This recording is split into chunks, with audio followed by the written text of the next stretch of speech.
Welcome to the PowerPoint presentation. ఈరోజు మనం చెప్పుకోబోయేటటువంటి topic ప్రాథమిక హక్కులు. భారత రాజ్యాంగంలోని ప్రాథమిక హక్కుల గురించి మనం డిస్కస్ చేయబోతున్నాం.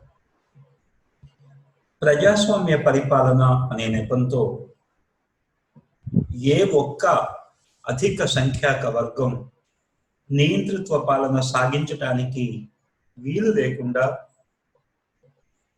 రాజ్యాంగాలలో కొన్ని ప్రత్యేక ఏర్పాట్లు చేయబడుతూ ఉన్నాయి. ప్రజల స్వేచ్ఛలపై ఎట్లాంటి నిరోధం పెట్టకుండా చూడటమే దీని ప్రధాన ఉద్దేశ్యం. రాజ్యంలో ఎటువంటి పాలన కొనసాగినప్పటికీ కొన్ని మౌలికమైన స్వేచ్ఛలకు భంగం కలగకుండా ప్రభుత్వ అధికారాలపై పరిమితులు ఏర్పరచడం అనేది జరుగుతూ వస్తుంది. హక్కు అంటే వ్యక్తికి సమాజం కల్పించేటటువంటి అవకాశం. అయితే ఈ హక్కులు ప్రభుత్వ జోక్యం లేకుండా వ్యక్తి స్వేచ్ఛకు రక్షణ కల్పించేవి మాత్రమే హక్కులు అని అనుకోవాల్సిన అవసరం లేదు. ఎందుకంటే ప్రభుత్వ సహాయం కూడా అవసరమవుతుంది. అటువంటి సహాయాన్ని అందజేయడానికి ప్రభుత్వం కొన్ని హామీలను ఇస్తుంది. ఈ హామీలను కూడా మనం హక్కులు అని చెప్పి పిలవచ్చు. ప్రభుత్వ జోక్యం లేకుండా వ్యక్తి స్వేచ్ఛ స్వాతంత్రాలను కాపాడటానికి ఉద్దేశించినటువంటి హక్కులు ఏవైతే ఉన్నాయో వీటినే సంరక్షక హక్కులు అని చెప్పి మనం పిలుస్తాం. నెగిటివ్ రైట్స్ అంటాం. ప్రభుత్వంతో సంబంధం లేకుండా మనం కాపాడుకోగలిగేటటువంటి హక్కులు. వీటిని మనం న్యాయస్థానాల ద్వారా కాపాడుకోవచ్చు. ప్రభుత్వంతో వీటికి ఎటువంటి సంబంధం ఉండదు. వాటిని సంరక్షక హక్కులు అని చెప్పి పిలుస్తాం. ఇక రెండవ రకమైనటువంటి హక్కులు, ఇందాక మనం ప్రభుత్వం కొన్ని రకాలైనటువంటి హామీలను ఇస్తుంది అంటాం. అంటే ప్రభుత్వ సహాయంతో మనం పొందగలిగేటటువంటి హక్కులు, ప్రభుత్వ అనుమతితో మనం పొందగలిగేటటువంటి హక్కులు. వీటినే సంవర్ధక హక్కులు అంటాం, పాజిటివ్ రైట్స్ అంటాం. అంటే హక్కుల్ని మనం ప్రధానంగా రెండు భాగాలుగా వర్గీకరించుకోవచ్చు. ఒకటి సంరక్షక హక్కులు, రెండు సంవర్ధక హక్కులు. సంరక్షక హక్కులు అంటే ప్రభుత్వ జోక్యం లేకుండా మనం న్యాయస్థానాల ద్వారా కాపాడుకోగలిగినటువంటి హక్కులు. ఇక సంవర్ధక హక్కులు అంటే ప్రభుత్వ అనుమతితో ప్రభుత్వ ఇష్టాయిష్టాల మీద ఆధారపడి మనం పొందగలిగేటటువంటి హక్కులు సంవర్ధక హక్కులు. సో ఈ సంరక్షక హక్కుల రూపంలో మనం ప్రాథమిక హక్కుల్ని తీసుకున్నాం. సంరక్షక హక్కులుగా మనకు మన రాజ్యాంగంలో ప్రాథమిక హక్కులు కనిపిస్తాయి. ఈ ప్రాథమిక హక్కుల్ని మనం అమెరికన్ రాజ్యాంగం నుంచి తీసుకున్నాం. అమెరికా రాజ్యాంగంలోని బిల్ ఆఫ్ రైట్స్ నుంచి భారత రాజ్యాంగంలోకి మనం ప్రాథమిక హక్కుల్ని తీసుకున్నాం. అంటే రాజ్యాంగంలో ఉన్నటువంటి ప్రాథమిక హక్కులు సంరక్షక హక్కులుగా మనకు కనిపిస్తున్నాయి. ఇక ప్రభుత్వ హామీతో అమలయ్యేటటువంటి హక్కులు ఏవైతే ఉన్నాయో సంవర్ధక హక్కులు అన్నాం. ఈ సంవర్ధక హక్కులుగా మనం ఆదేశిక సూత్రాలను తీసుకున్నాం. వీటిని మనం ఐరిష్ రాజ్యాంగం నుంచి తీసుకోవటం జరిగింది. సో భారత రాజ్యాంగంలో సంరక్షక హక్కులు, సంవర్ధక హక్కులు ఈ రెండు కూడా మనకు కనిపిస్తాయి. సంఘంలో కానీ రాజ్యంలో కానీ వ్యక్తి క్షేమం, వ్యక్తిత్వ వికాసానికి ఈ రెండు విధాలైనటువంటి హక్కులు కూడా చాలా ఉపయోగకరంగా ఉంటాయి. అంటే రాజ్యం వ్యక్తి స్వేచ్ఛలను అరికట్టకుండా ఉండటమే కాకుండా వ్యక్తి వికాసానికి అవసరమైనటువంటి హక్కులను గుర్తించి వాటిని వ్యక్తి అనుభవించే అవకాశం కలుగజేయవలసి ఉంటుంది. రాజ్యం ప్రజల హక్కులను గుర్తించి వాటిని రక్షించవలసిన బాధ్యతను కూడా అది నెరవేర్చవలసి ఉంటుంది. అందువలనే ఈనాడు అన్ని దేశాల రాజ్యాంగాలలో ప్రాథమిక హక్కులు, ఆదేశిక సూత్రాలు, ప్రాథమిక బాధ్యతలు పొందుపరచబడి అట్లాంటి ప్రాథమిక హక్కులను అమలుపరిచే సంస్థలను నెలకొల్పటం మనం చూస్తూ ఉన్నాం. భారత రాజ్యాంగంలో కూడా అదే విధంగా మనకు ప్రాథమిక హక్కులు, ఆదేశిక సూత్రాలు రూపంలో హక్కులు, ప్రాథమిక బాధ్యతల రూపంలో ప్రజలు నిర్వర్తించవలసినటువంటి ప్రధానమైన విధులను పొందుపరచడం జరిగింది. ఈ హక్కుల పరిరక్షణకు రాజ్యాంగంలోనే ప్రత్యేక ఏర్పాటు కూడా చేయటం జరిగింది. ఎందుకంటే ఎవరైనా వాటిని అతిక్రమించినట్లయితే, ప్రజల హక్కులకు భంగం కలిగినట్లయితే అట్లాంటి సమయంలో ఆ ప్రజల హక్కులను కాపాడటం కోసం రాజ్యాంగ రీత్యా ప్రజలకు లభించినటువంటి హక్కులను సంరక్షించటానికి అదే రాజ్యాంగంలో అవసరమైనటువంటి ఏర్పాట్లను కూడా చేయటం జరిగింది. న్యాయ సమీక్ష ద్వారా న్యాయస్థానాలు ఈ హక్కులకు సంపూర్ణమైనటువంటి రక్షణను కల్పిస్తాయి. వీటిని వివిధ దేశాలలో పౌర హక్కులు అని, మానవ హక్కులు అని, మౌలిక హక్కులు అని వివిధ రాజ్యాలలో, ఆయా రాజ్యాంగాలలో వివిధ పేర్లతో మనకు పిలువబడుతూ ఉన్నాయి. లిఖిత రాజ్యాంగం లేనటువంటి బ్రిటన్లో కూడాను మౌలిక హక్కుల విధానం ద్వారా కాకపోయినా ప్రత్యేక చట్టాల ద్వారా అక్కడి ప్రజలకు అవసరమైనటువంటి హక్కులను పొందుపరచడం అనేది జరిగింది. సంఘ శాంతికి, హక్కుల పరిరక్షణకు ప్రభుత్వం మాత్రమే బాధ్యత వహించటం అనేది సమంజసం కాదు. సమాజంలోని ప్రతి వ్యక్తి తన హక్కులను ఇతరులు ఎలా గౌరవించాలని భావిస్తాడో తాను కూడా అదే విధంగా ఇతరుల హక్కులను, ప్రభుత్వ అధికారాలను కూడా గౌరవించవలసిన అవసరం తప్పనిసరిగా ఉంటుంది. ప్రాచీన భారతదేశంలో గనుక చూసినట్లయితే ధర్మనీతి రాజనీతిలో ఉన్నత భాగంగా గుర్తించబడింది. ఈ భావన క్రింద హక్కులపై కన్నా వ్యక్తిగత బాధ్యతలకే ఎక్కువ ప్రాముఖ్యత ఇచ్చినట్లుగా ఆ రోజుల్లో మనకు కనిపిస్తుంది. ఆధునిక యుగంలో హక్కుల ప్రభావం గుర్తించబడి ఈ హక్కులు అన్ని వర్గాల ప్రజలకు సరి సమానంగా అందుబాటులో ఉండాలనేటటువంటి భావం బాగా అభివృద్ధి చెంది దీనిని నెరవేర్చవలనంటే వ్యక్తులు ఇతరుల పట్ల తమ బాధ్యతలను కూడా సక్రమంగా నిర్వర్తించవలసిన అవసరాన్ని గుర్తించాల్సి ఉంటుంది. మౌలిక హక్కుల గుర్తింపు ఎంత అవసరమో మౌలిక బాధ్యతల గుర్తింపు కూడా అంతే అవసరం అన్న విషయాన్ని మనం మర్చిపోకూడదు. ఇక భారతదేశంలో హక్కుల కోసం ఆందోళన ఏ విధంగా జరిగిందో మనం చూద్దాం. 1857 నుంచి 1947 వరకు భారతదేశంలో రాజ్యాంగబద్ధమైనటువంటి హక్కులనేవి అమలుపరచగలిగిన ప్రాథమిక హక్కులనేవి భారతదేశంలో మనకెక్కడా కూడాను కనిపించవు.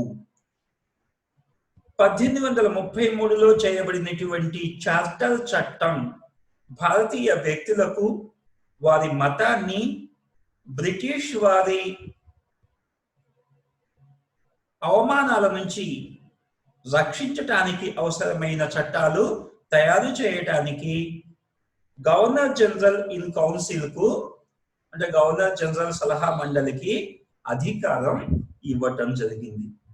ఉద్యోగ విషయాలలో మత, జన్మస్థాన, వంశ, శరీర ప్రాతిపదికలపై భారతీయుల పట్ల ఏ విధమైన వివక్ష చూపటానికి వీలు లేదు. భారతీయులను ధార్మిక స్వేచ్ఛ హక్కు, సమానత్వ హక్కు, పరిమిత స్వేచ్ఛ హక్కు ఇవ్వబడ్డాయి. 1898లో క్రిమినల్ ప్రొసీజర్ కోడ్ ఏర్పాటైంది. సెక్షన్ 491 వ్యక్తిగత స్వేచ్ఛకు రక్షణ హక్కుగా గుర్తించడానికి ప్రయత్నించింది.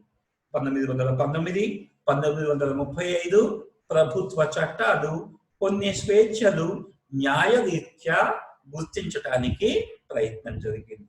అయితే ఇవేవి కూడాను రాజ్యాంగబద్ధమైనటువంటి హక్కులు మాత్రం కావు. బ్రిటన్లో లాగానే భారతదేశంలో కూడా బ్రిటిష్ ప్రభుత్వం న్యాయ పరిపాలనను ప్రవేశపెట్టడం జరిగింది.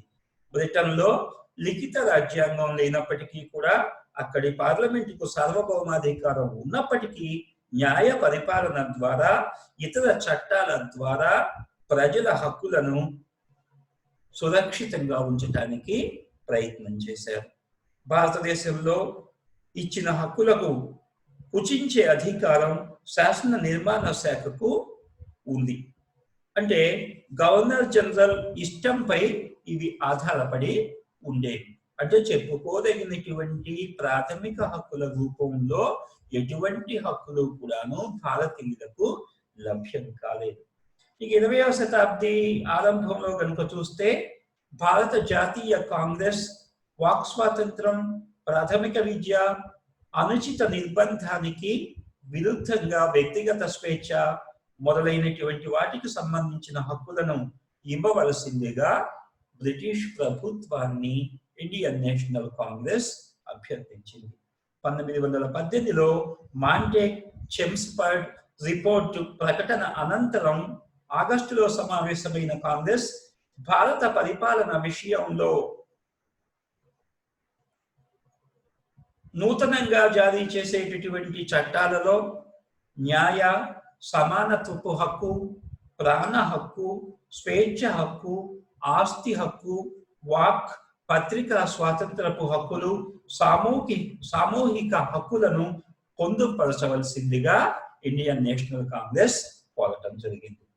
1925లో మిసెస్ అనీ బెసెంట్ భారతదేశ కామన్వెల్త్ బిల్, ఇండియా కామన్వెల్త్ బిల్లో ప్రతిపాదిస్తూ ఈ బిల్లులో ఆమె 8 రకాల స్వేచ్ఛలు కావాలి అని చెప్పి కోరడం జరిగింది. ఆ 8 రకాల స్వేచ్ఛలు ఏమిటి అంటే, 1 వ్యక్తిగత స్వేచ్ఛ, 2 ధార్మిక స్వేచ్ఛ, 3 భావ ప్రకటన స్వేచ్ఛ, 4 సామూహిక స్వేచ్ఛ, 5 న్యాయ సమానత్వం, 6 ఉచిత ప్రాథమిక విద్య, 7 రోడ్లు, న్యాయస్థానాలు, వ్యాపారాలు తదితర బహిరంగ ప్రదేశాలు వినియోగించుకునేటటువంటి హక్కు, 8 స్త్రీ పురుషుల సమానత్వం.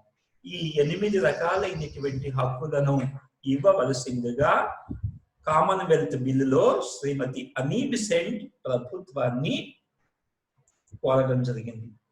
1928లో భారతదేశానికి ఒక రాజ్యాంగాన్ని తయారు చేయటం కోసం ఉద్దేశించబడినటువంటి అఖిలపక్ష రాజకీయ సమావేశం మోతీలాల్ నెహ్రూ అధ్యక్షతన ఒక కమిటీని ఏర్పాటు చేయటం జరిగింది. మోతీలాల్ కమిటీ అధ్యక్షతన ఏర్పాటైనటువంటి ఈ కమిటీ తయారు చేసినటువంటి ముసాయిదా రాజ్యాంగంలో కొన్ని హక్కులను ప్రతిపాదించింది. ఆ హక్కులు ఏమిటి అంటే, 1 వ్యక్తిగత స్వేచ్ఛ, ఆస్తి హక్కు, నివాస స్థాన భద్రతను కల్పించేటటువంటి హక్కు, 2 ధార్మిక, వృత్తి, ఉద్యోగ హక్కులు, 3 వాక్ స్వాతంత్రము మరియు సామూహిక స్వాతంత్రం, 4 ఉచిత ప్రాథమిక విద్యా హక్కు, 5 సమానత్వపు హక్కు మరియు హేబియస్ కార్పస్ రిట్ కోసం దరఖాస్తు హక్కు, అలాగే ఆయుధాలు ధరించేటటువంటి హక్కు. ఈ హక్కులన్నీ కావాలని 1928లో నెహ్రూ రిపోర్ట్ అంటారు దీన్ని. ఇది ఈ ముసాయిదా రాజ్యాంగంలో మోతీలాల్ నెహ్రూ కమిటీ అధ్యక్షతన ఏర్పాటైనటువంటి కమిటీ ఆ రాజ్యాంగంలో కోరటం జరిగింది. 1930వ సమావేశానికి 1931వ సమావేశానికి కాంగ్రెస్ లో మనకు హక్కుల విషయంలో కొంత వ్యత్యాసం అనేది, ఆలోచన ధోరణిలో కొంత వ్యత్యాసం అనేది మనకు కనిపిస్తుంది. 1930లో కాంగ్రెస్ సమావేశం కేవలం వ్యక్తి సంక్షేమం కోసం అవసరమైనటువంటి హక్కులను కోరటం జరిగింది. 1931 కరాచీ సమావేశంలో నెహ్రూ తదితర సమాజవాదుల లేదా సామ్యవాదుల ప్రాబల్యం పెరగటంతో రాజకీయ వ్యక్తిత్వ రంగాలలోనే కాకుండా ఆర్థిక స్వేచ్ఛ వైపు కూడా కాంగ్రెస్ తన దృష్టిని మరల్చటం జరిగింది. రాజకీయ స్వేచ్ఛతో పాటు ఆర్థిక స్వేచ్ఛ, వ్యక్తి స్వాతంత్రంతో పాటు సంఘ స్వాతంత్రం, వ్యక్తి క్షేమంతో పాటు సంఘ క్షేమం కూడాను కాంగ్రెస్ ధ్యేయంగా పేర్కొనడం జరిగింది. 1931 కరాచీ తీర్మానాలు ఆ తరువాత భారత రాజ్యాంగంలోని ఆదేశిక సూత్రాలకు పునాదిగా నిలిచాయి. 1932లో లండన్ లో జరిగిన అఖిలపక్ష సమావేశాలలో కూడా కాంగ్రెస్ హక్కులను బ్రిటిష్ ప్రభుత్వం రాజ్యాంగ పరంగా గుర్తించాలని కోరడం జరిగింది. భారతీయుల కోరికలు పూర్తి ఫలితాలను సాధించలేకపోయాయి. 1928లో నియమితమైనటువంటి సైమన్ కమిషన్ హక్కుల గురించి భారతీయులు కోరుతున్నటువంటి కోరికలను పూర్తిగా అవహేళన చేసింది.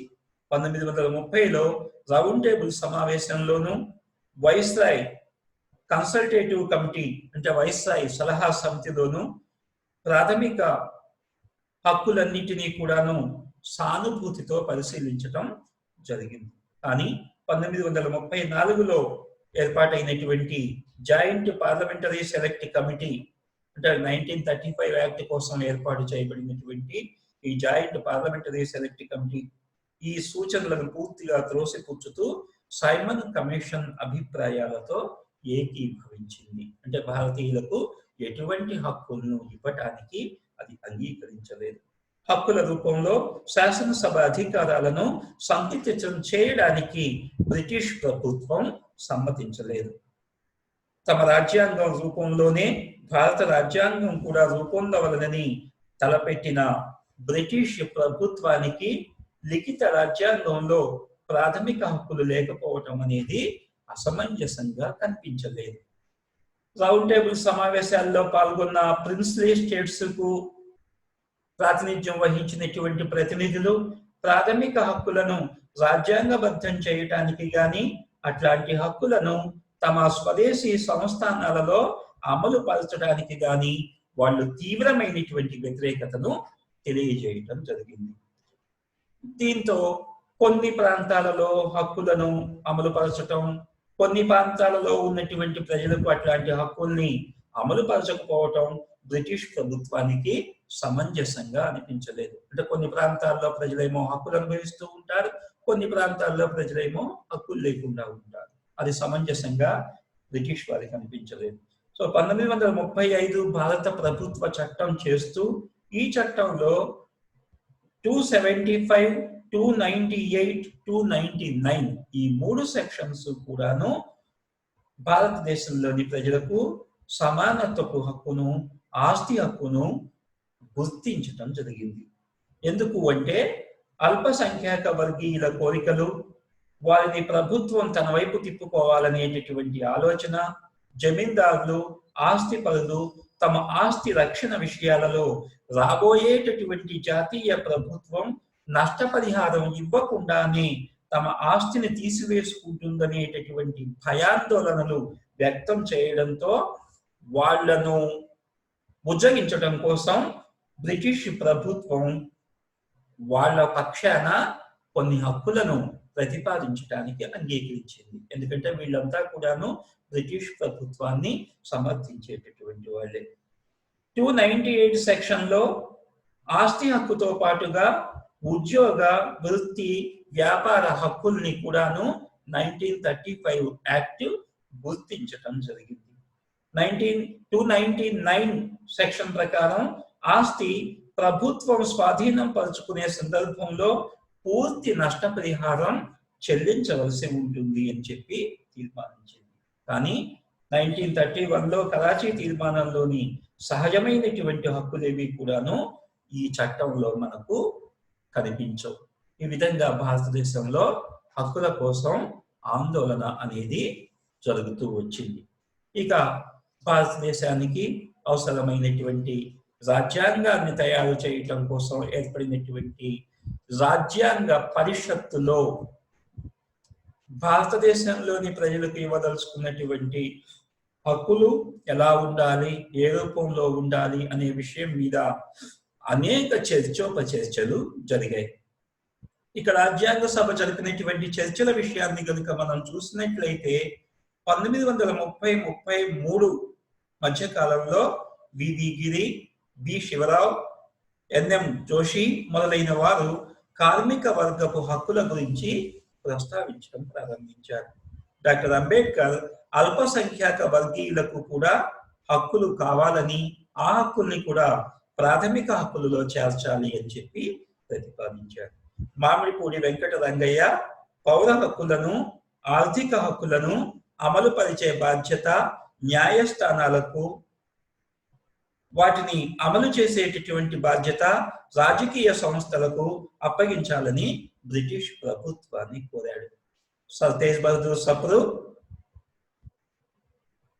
రాజ్యాంగ నిర్మాణాన్ని గురించిన ఏర్పాటు చేయబడినటువంటి ఈ కమిటీ హక్కులను 2 రకాలుగా విభజించాలి అని, మొదటి తరగతి హక్కులను న్యాయస్థానాల ద్వారా అమలు జరపబడేటటువంటి హక్కులుగాను, 2వ తరగతి హక్కులను న్యాయస్థానాల ద్వారా అమలు పరచడానికి వీలు లేనటువంటి హక్కులుగా ఉండాలని సూచించింది. సో సప్రు కమిటీ 2 రకాలైనటువంటి హక్కుల్ని ప్రతిపాదించింది. ఒకటి ఏంటి అంటే న్యాయస్థానాల ద్వారా అమలు జరపబడే, అంటే న్యాయస్థానాల ద్వారా రక్షించబడేటటువంటి హక్కులు ఒక కేటగిరీ, న్యాయస్థానాలతో సంబంధం లేకుండా ప్రభుత్వం మీద ఆధారపడి అమలు జరిపేటటువంటి హక్కులు మరొక రకమైనటువంటి రకానిగా సప్రు కమిటీ సూచించింది. కొన్ని తరగతుల హక్కులను తప్పనిసరి అని, మరికొన్ని తరగతుల హక్కులు క్రమేణా దేశంలోని వనరుల ఆధారంగా రాజకీయ సంస్థల ద్వారా అమలు పరచబడవలననే సూచనలు దీనిలో మనకు కనిపిస్తాయి. ఇదే సమయంలో 2 విపరీత ధోరణులు రాజ్యాంగ సభలో నడిచాయి. ప్రాథమిక హక్కులన్నీ కూడా రాజ్యాంగంలో న్యాయస్థానాల ద్వారా అమలు పరచ వీలు లేని ప్రాథమిక సూత్రాలుగా చేర్చాలి అని చెప్పి ఒక వర్గం వాదించింది. 2వ వర్గం పని హక్కు, విశ్రాంతి హక్కు, సహజ సంపదల పంపిణీ, విద్యా హక్కు, సమాన జీత భత్యాల హక్కు మొదలైన ఆర్థిక హక్కుల్ని కూడా న్యాయస్థానాల ద్వారా అమలు పరిచే వీలున్నటువంటి హక్కులుగా పేర్కొనవలనని వాదించడం జరిగింది. సో 2 రకాలైనటువంటి వాదనలు, 2 రకాలైనటువంటి విపరీత వాదనలు అనొచ్చు వీటిని, ఇవి చోటు చేసుకున్నాయి. ఈ అభిప్రాయాలను పరిశీలించిన ప్రాథమిక హక్కుల ఉపసంఘం అల్పసంఖ్యాక వర్గపు సలహా సంఘాల సూచనలపై రాజ్యాంగ పరిషత్ హక్కులను ప్రాథమిక హక్కులుగాను, ఆదేశిక సూత్రాలుగాను విభజించటానికి అంగీకరించింది. కేబినెట్ మిషన్ 1946 మార్చి 23 నుంచి జూన్ 29 వరకు భారతదేశంలో రాజ్యాంగ రచన కోసం రాజ్యాంగ పరిషత్ ఏర్పాటు చేయడానికి అంగీకరించింది.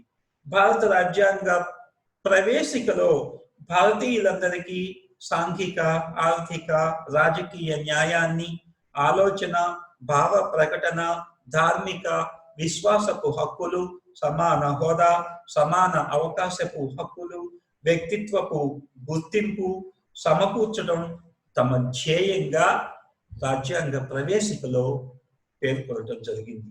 ఈ ధ్యేయాన్ని ప్రాథమిక హక్కులు నిర్దేశ సూత్రాలు ప్రాముఖ్యతను పునరుద్ఘాటించినట్లుగా అయింది.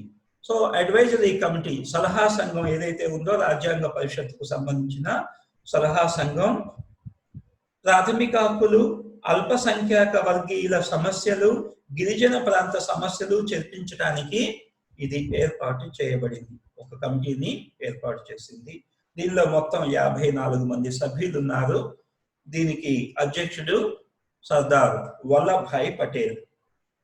ప్రాథమిక హక్కుల విషయం చర్చించి నివేదిక సమర్పించడానికి ఈ కమిటీ 10 మంది సభ్యులతో కూడినటువంటి మరో సబ్ కమిటీని నియమించింది. దీన్నే ప్రాథమిక హక్కుల ఉపసంఘం అని చెప్పి పిలుస్తాం. ఫండమెంటల్ రైట్స్ సబ్ కమిటీ అని చెప్పి పిలుస్తారు. దీని అధ్యక్షుడు జేబీ కృపలాని అధ్యక్షతన ప్రాథమిక హక్కులకు సంబంధించిన విషయాలను చర్చించడం కోసం ఒక సబ్ కమిటీని ఏర్పాటు చేయటం జరిగింది. దీనిలో ఉన్నటువంటి సభ్యులు ఎవరు అంటే ఎంఆర్ మసాని, కేటి షా, రాజ్ కుమార్ అమృత కౌర్, అల్లాడి కృష్ణస్వామి అయ్యర్, అర్నామ్ సింగ్, మౌలానా అబుల్ కలాం ఆజాద్, బిఆర్ అంబేద్కర్, జయరామ్ దాస్, దౌలత్ రామ్, కేఎం మున్షి వీళ్ళంతా సభ్యులుగా ఈ ఉపసంఘం ప్రాథమిక హక్కుల గురించి చర్చించడానికి ఏర్పాటు చేయటం జరిగింది. బిఎన్ రావు తయారు చేసినటువంటి ముసాయిదా రాజ్యాంగంలో 2 రకాల ప్రాథమిక హక్కులు పొందుపరచబడ్డాయి. అందులో సమానత్వపు హక్కు, స్వేచ్ఛ, ప్రాణ, మత, ఆస్తి మొదలైనటువంటి హక్కుల్ని న్యాయస్థానాల ద్వారా అమలు పరచడానికి వీలైనటువంటి హక్కులుగా గుర్తించారు. వీటినే జస్టిసబుల్ రైట్స్ అని చెప్పి పిలుస్తాం. సహజ వనరుల పంపకం, విశ్రాంతి హక్కు, ఉచిత ప్రాథమిక విద్యా హక్కు, పని హక్కు మొదలైనటువంటి హక్కులన్నింటినీ న్యాయస్థానాల ద్వారా అమలు పరచడానికి వీలు లేనటువంటి హక్కులుగా ప్రతిపాదించడం జరిగింది. నాన్ జస్టిసబుల్ రైట్స్ అని చెప్పి పిలుస్తాం. అడ్వైజరీ సబ్ కమిటీ కూడా ఈ వర్గీకరణనే అనుసరించింది. దేశ పౌరులందరికీ ఒకే విధమైనటువంటి ప్రాథమిక హక్కులు ఉండాలని తీర్మానించడం జరిగింది.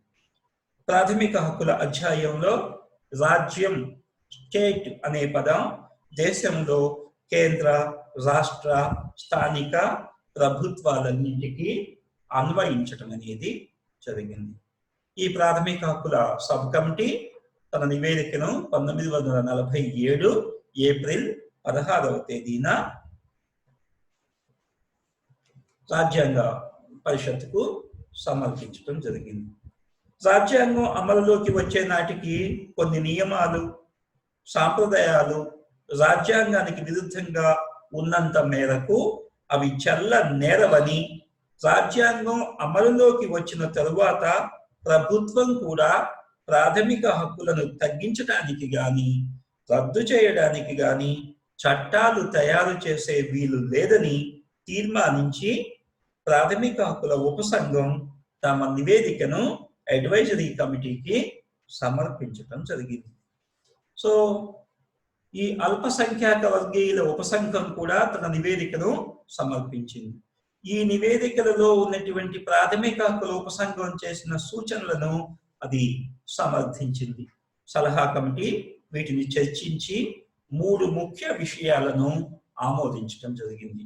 ప్రాథమిక హక్కుల ఉపసంఘం ఇచ్చినటువంటి నివేదికను చర్చించి ముఖ్యంగా 3 విషయాలను అడ్వైజరీ కమిటీ ఆమోదించింది. అదేంటి అంటే, మొదటిది ప్రాథమిక హక్కులను వర్గీకరించాలి, క్లాసిఫికేషన్ ఆఫ్ రైట్స్, ప్రాథమిక హక్కులను వర్గీకరించాలి. రెండవది, కొన్ని ప్రాథమిక హక్కులు దేశ పౌరులకు మాత్రమే పరిమితం చేయాలి. కొన్ని రకాలైనటువంటి ప్రాథమిక హక్కుల్ని దేశ ప్రజలకు మాత్రమే పరిమితం చేయాలి, అందరికీ కాదు. కొన్ని రకాలైనటువంటి హక్కుల్ని దేశ ప్రజలందరికీ వర్తింపచేయాలి. సో ప్రాథమిక హక్కులు కొన్ని దేశంలోని పౌరులకు మాత్రమే వర్తిస్తాయి, ప్రజలందరికీ వర్తించవు. కొన్ని ప్రాథమిక హక్కులు మాత్రం దేశంలోని ప్రజలందరికీ కూడా ఒకే రకంగా వర్తిస్తాయి. ఇక మూడవ సూచన ఏమిటి అంటే ప్రాథమిక హక్కులను కేంద్ర, రాష్ట్ర, స్థానిక ప్రభుత్వాల అన్నింటి పట్ల ఒకే విధంగా వర్తింపచేయాలి. కేంద్రం దగ్గర ఒక రకంగా, రాష్ట్రాల దగ్గర ఒక రకంగా, స్థానిక ప్రభుత్వాల దగ్గర ఇంకో రకంగా అన్వయించటానికి వీల్లేదు. రాజ్యాంగంలో చేర్చబోయేటటువంటి ఈ ప్రాథమిక హక్కులన్నింటినీ కూడాను కేంద్ర, రాష్ట్ర, స్థానిక ప్రభుత్వాల పట్ల ఒకే విధంగా వర్తింపు చేయాలి. సో ప్రాథమిక హక్కులను వర్గీకరించాలని, ఎందుకంటే రాజ్యాంగ పరిషత్తులో జరిగినటువంటి చర్చలు, విపరీత ధోరణులు ఇవన్నీ గమనించినటువంటి అడ్వైజరీ కమిటీ ప్రాథమిక హక్కులను వర్గీకరించడానికి తీర్మానించింది. అలాగే కొన్ని ప్రాథమిక హక్కులు దేశంలోని పౌరులకు మాత్రమే వర్తిస్తాయని, మరికొన్ని ప్రాథమిక హక్కులు దేశంలోని ప్రజలందరికీ వర్తిస్తాయి అని చెప్పి ప్రతిపాదించింది. మూడవది, ప్రాథమిక హక్కులు కేంద్ర, రాష్ట్ర, స్థానిక ప్రభుత్వాల పట్ల ఒకే విధంగా వర్తిస్తాయి, ఎటువంటి వివక్షత చూపించటానికి వీల్లేదు అని ఈ సబ్ కమిటీ సూచించింది. వీటి ఆధారంగా ఈ అడ్వైజరీ కమిటీ చేసినటువంటి సూచనల ఆధారంగా భారత రాజ్యాంగ పరిషత్ ప్రాథమిక హక్కులను వర్గీకరించింది.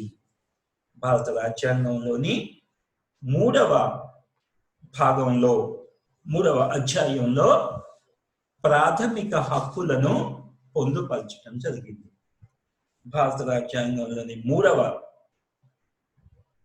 అధ్యాయంలో ప్రాథమిక హక్కులను ఆర్టికల్ 12 నుంచి 35 వరకు, 12వ అధికరణం నుంచి 35వ అధికరణం వరకు భారతదేశంలో పౌరులకు, ప్రజలకు లభించేటటువంటి ప్రాథమిక హక్కులు, వాటిని సంక్షిప్తంగా పొందుపరిచారు. ఇక హక్కుల వర్గీకరణ చేయాలి అన్నారు కదా. మొదటి రకం హక్కులనేమో ప్రాథమిక హక్కులు అన్నారు. ఇవి న్యాయస్థానాల ద్వారా మనం కాపాడుకోగలిగినటువంటి హక్కులు. అంటే ప్రభుత్వం వీటిని తగ్గించడానికి కానీ లేకుండా చేయటానికి కానీ వీల్లేదు. అవసరమైతే ప్రభుత్వానికి వ్యతిరేకంగా న్యాయస్థానాలకు వెళ్ళైనా సరే న్యాయస్థానాల ద్వారా ఈ ప్రాథమిక హక్కుల్ని మనం కాపాడుకోగలుగుతాం, రక్షించుకోగలుగుతాం. ఇక రాజ్యాంగంలోని 4వ అధ్యాయంలో ఆదేశిక సూత్రాలను పొందుపరిచారు. ఆదేశిక సూత్రాలు ఏంటి అంటే న్యాయస్థానాలతో నిమిత్తం లేకుండా ప్రభుత్వ ఇష్టాయిష్టాల మీద ఆధారపడి ప్రజలకు లభించేటటువంటి హక్కులు. ఆర్టికల్ 36 నుంచి ఆర్టికల్ 50 వరకు ఆదేశిక సూత్రాలుగా పొందుపరిచారు. సో హక్కుల్ని మనం వర్గీకరించుకుంటూ హక్కులు 2 రకాలుగా ఉంటాయి అని చెప్పుకున్నాం. ఒకటి సంరక్షక హక్కులు, ఇంకొకటి సంవర్ధక హక్కులు. సో భారత రాజ్యాంగంలో సంరక్షక హక్కులు ఉన్నాయి, సంవర్ధక హక్కులు కూడా ఉన్నాయి. రాజ్యాంగంలో సంరక్షక హక్కుల్నేమో ప్రాథమిక హక్కుల రూపంలో మనం చూస్తున్నాం, సంవర్ధక హక్కుల్నేమో ఆదేశిక సూత్రాల రూపంలో మనం చూస్తున్నాం. ఈ సంరక్షక హక్కులైనటువంటి ప్రాథమిక హక్కుల్ని అమెరికా రాజ్యాంగంలోని బిల్ ఆఫ్ రైట్స్ అంటాం, హక్కుల పత్రం. ఆ హక్కుల పత్రం నుంచి మనం తీసుకోవటం జరిగింది. ఇక సంవర్ధక హక్కుల రూపంలో ఉన్నటువంటి ఆదేశిక సూత్రాలను ఐరిష్ రాజ్యాంగం నుంచి మనం తీసుకున్నాం. సో 3వ భాగంలో 3వ అధ్యాయంలోనేమో ప్రాథమిక హక్కులు, 4వ అధ్యాయంలోనేమో ఆదేశిక సూత్రాలను పొందుపరుచుకున్నాం. ఇక ఆ తరువాతి కాలంలో 42nd అమెండ్మెంట్ ద్వారా 1976లో భారత రాజ్యాంగంలోని 4వ అధ్యాయంలో ఆర్టికల్ 51A అనేటటువంటి ఒక కొత్త అధికరణాన్ని చేర్చి ఈ అధికరణంలో మనం ప్రాథమిక బాధ్యతల్ని పొందుపరుచుకున్నాం. అంటే ప్రాథమిక బాధ్యతలు అంటే భారతదేశంలోని ప్రజలు నిర్వర్తించవలసినటువంటి కర్తవ్యాలు. హక్కుల్ని మనం సమర్థవంతంగా పొందగలగాలి అంటే బాధ్యతలను కూడా సమర్థవంతంగా మనం పాటించినప్పుడే మన హక్కుల్ని మనం పొందటం అనేది సాధ్యమవుతుంది. కనుక బాధ్యతలు లేకుండా హక్కుల్ని అనుభవించటం అనేది సాధ్యం కాదు. ఎందుకంటే నా హక్కు నీ విధి, నీ హక్కు నా విధి అంటాం.